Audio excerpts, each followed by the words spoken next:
Hi everyone, it's Pam from Ink on My Whiskers.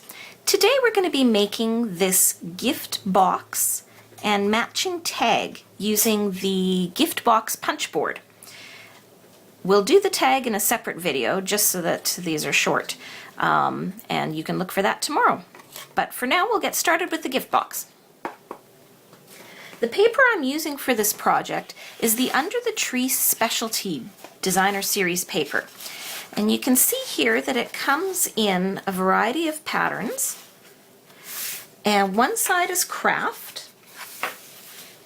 And then the other side, if I flip it around, is a lovely collection of Christmas colors. So we've got cherry cobbler, garden green, and some early espresso. What's neat about this paper is that it's a fair bit thicker than our regular Designer Series paper.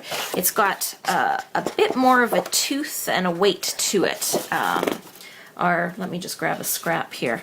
Our Designer Series paper is can be used for these boxes, but you have to be careful how you do your scoring. It's easy to sort of tear through the Designer Series paper if you're not very careful.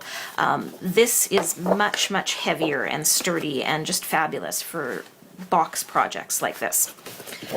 I think I'm going to choose this pattern here to do our project with today. The box size I chose needs to have an 8-inch square of paper to start with. So I'm just going to take a quick moment and cut this down. You can even feel the difference in the weight in your paper trimmer when you're cutting this. You might want to go back and forth with your blade a couple of times just to make sure that you've gone through it. We're going to set aside these scraps because they're going to come in handy a little bit later. And then I'm going to pull in the envelope punch board here. I'll link down below in this video to the Stamping Up video that describes all the features of this punch board. But for now, what we're going to do is we're using this particular measurement here. We're going to build a 3 1/4 inch box that's an 1 3/4 inches deep. So 8 by 8 paper is what we need to start with.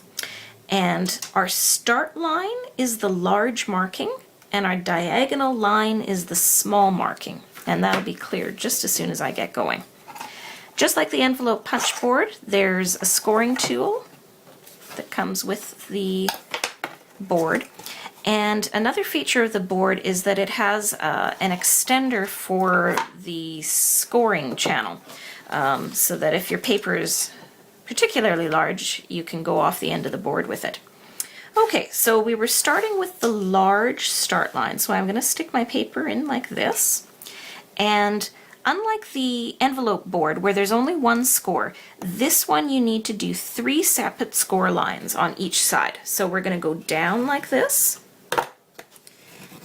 and I'm just going to go twice over each of my scores just because this paper is quite a bit thicker. So you're going to go down, you're going to go across, and then we were going to use the small diagonal marking. That was what was on the list there. And that just goes diagonally up to the score line that I've already done. We're going to punch. Oops, I just slipped the paper here. And then we're going to turn our paper. Set it up to the large line again. And we're going to score down. And we're going to score across. And we're going to score diagonally. And punch. Spin again to the large mark. Score down. Score across. And score diagonally. And punch. One more spin to the large marking, score down, score across, score diagonally, and punch. Now I'm going to flip this to the other side and hope, I'm going to hold this up to the camera And hopefully you'll be able to see there is a small V made by the score markings. I'll get right in there. There it is. And that happens on all 4 sides. What you're going to want to do is put that V right into the V of the punch. Each side needs to have 2 punch marks along it. So I'm just going to find the V on all 4 sides. And then I can show you what the paper ends up looking like. So that's what it's going to look like. So you're going to have punches around all 4 sides. And then you're going to have some pretty funky looking diagonal markings. What's really nice is there's an actual picture on the board of what your paper is supposed to look like. So you can double check it and make sure that you got all the scores that you needed to. However, once you do this a couple of times, it's really easy. It's not hard to do at all. All right, now we're going to use the reverse side of the punch. This makes the little slit clasps that hold the box together. So I'm just going to punch all 4 of those out.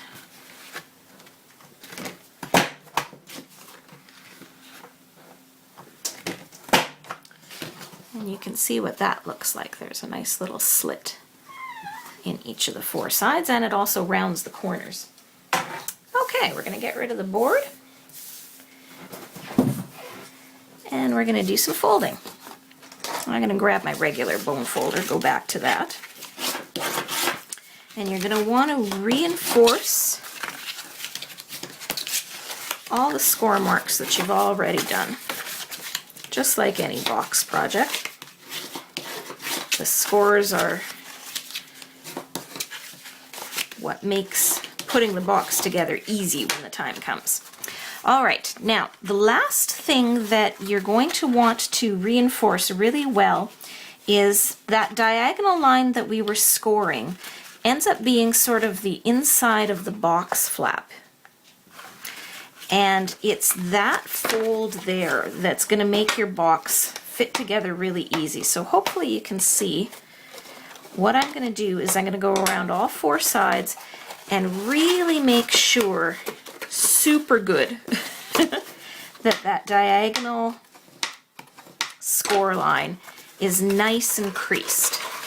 If you can get that little guy well creased, then these boxes go together with no problem whatsoever. If you're not diligent in scoring that crease really well, then the box will give you a bit of a fight, I guess is the best way to say it. And especially with this paper that's, like I said, thicker than the designer series paper, you really want to go over those score lines well. Okay, and you can see how, once those score lines are done, that the box pretty much fits together on its own. You can simply close up the clasps and the box will be finished, and when your recipient gets it, it'll just pop open like this. What I prefer is to actually glue those diagonal flaps down, and it just makes the box a hair sturdier. To do that, you're going to want to put some glue on the side that's the outside of the box. In those triangles. I'm going to use the fast fuse adhesive again. It's one of the strongest adhesives we have, and it works super quick. So I'm just tucking this into all of those little triangular diagonal score areas. Alright, and then to make the box come together, you just want to squeeze. What I'm doing is pinching with my fingers there on the inside and just holding that glue together. You could use the liquid Tombow glue for this as well. You would just have to sit there and hold it for a second while the glue sets. So that's one of the reasons I like the fast fuse, is that there's no waiting involved. Quicker's better. And the other thing that I like, you certainly could use the red liner tape as well, or sticky strip. But again, you are stuck with that red liner to peel off, which is a little bit of a nightmare occasionally. So, I don't know if you can see with the camera here, but what I'm doing is just putting a touch of fast fuse. Oops, I didn't get on the inside of the flaps now and gluing them flat to the inside of the box. You can leave them sticking out like that. It's not going to hurt anything. But it does make a little bit of a finished look if you actually glue them down. That one and one more. There. Okay. So that's what the inside of the box looks like once it's all glued. Now I'm going to pull back and show you a little trick of what you can do with some of your paper scraps. Inside my boxes, of course you want to give your gift, but it's also fun to have a little bit of extra something. So what I'll do is grab any paper scraps I have and cut thin little strips like this.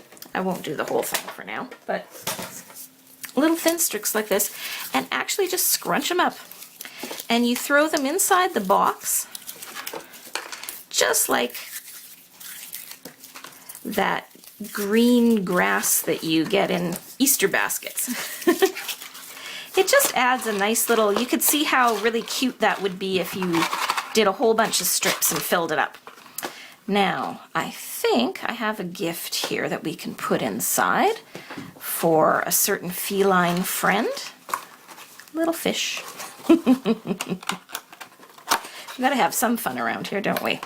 All right, to close up the box then, all you're gonna do is grab those clasps and hook them together.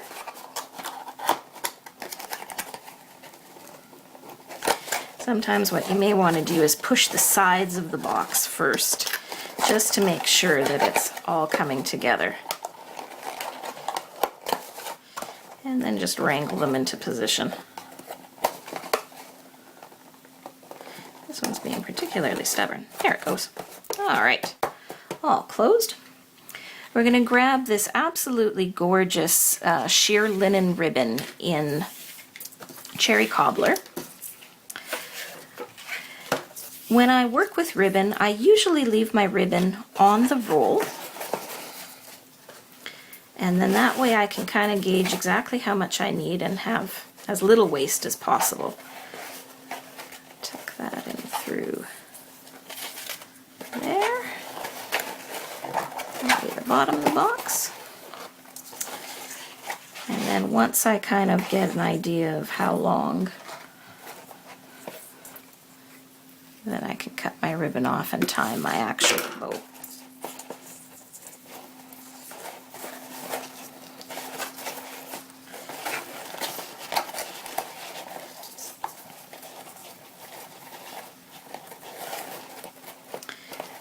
This ribbon is really nice to work with, very forgiving.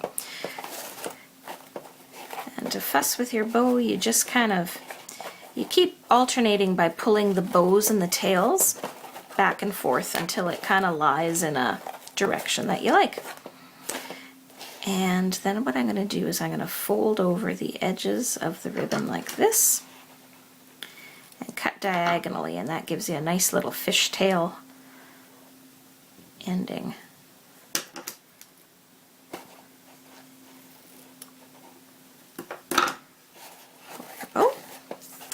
And that's your gift box, all ready to go to some cat that you love. We'll do the gift tag tomorrow, so please make sure to stop back and see how that looks. Thanks very much for watching. Bye!